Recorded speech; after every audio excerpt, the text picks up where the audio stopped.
I'm leaving for Salusa Secundus. Pruitt Rashesi is dead. Burned. A second attack? Tula. This is the burning truth Mother Raquel spoke of. The wedding has crumbled, and Valya's plan to put a sister on the throne is in jeopardy. With Kasha gone, I have to secure the princess. Someone has to protect our plans. I can take care of things here. There is that sense that Valya's treating Tula a bit like the kid that can't keep the peas on the fork. Valya does trust Tula. She just would love to be in control of everything. Hard choices will have to be made. When have I ever shied away from hard choices? It's one that involves Lila. Tula is incredibly reluctant to put Lila through the agony. She's not ready, she's vulnerable, she could die, and Valya makes her do it. We need you to talk to Mother Raquel. Lila's always wanted to know who her family is. She feels like a bit of an outsider. She's seen people come in to the sisterhood from these families, and they know exactly who they are. When she finds out it's Raquel, it's the highest honor, but immediately a lot of responsibility is placed on her shoulders. They're using you. Sisterhood above all, not sisters. Jen is very anti-establishment. She's very wary of someone telling her how it is. Emmeline and Jen butt heads a lot. They really come from opposing views of the world. Human life is sacred. There's no greater honor than to give it. Emmeline sees a lot of potential in Lila, and through Lila, she might get access to Dorothea, Emmeline's icon. So she has a little bit of an agenda of her own. As Lila has to decide whether to undergo the agony, we learn more about the relationship she has to Tula. I used to pretend you were my mother. Well, I'll tell you a secret, so did I.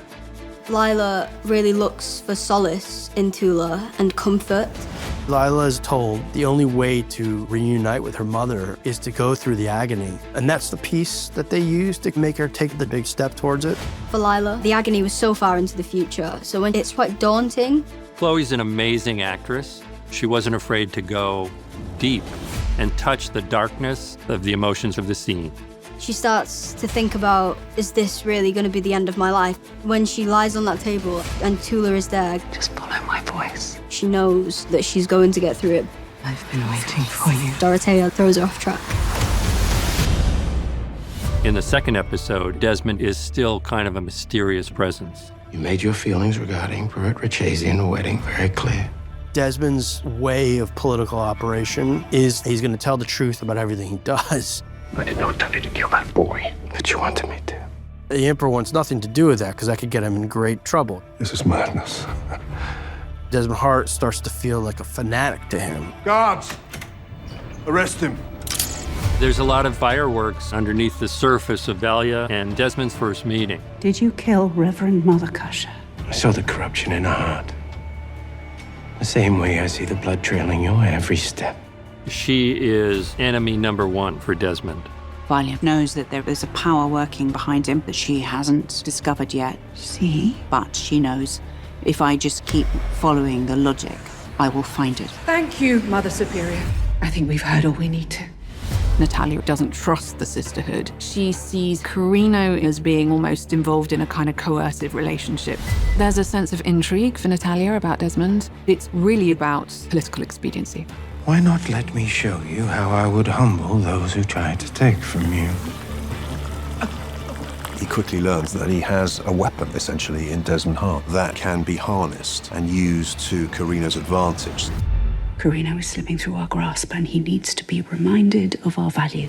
Power is very unevenly distributed, and the great houses hold significant access to spice and to wealth. Great houses are forcing the people to turn to violence to get what they need to survive. Don't doubt for a second my allegiance to the cause. The rebels want to bring down the Emperor and distribute everything fairly. Inside the middle of that rebellion resides the sisterhood.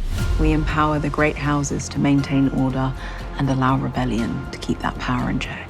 The sisterhood of like having the perfect person next to you playing chess with them. They can give you all the answers, but you don't realize that they're the person you're playing chess against. When Desmond comes along, he kind of like flips the board over and he's like, new game.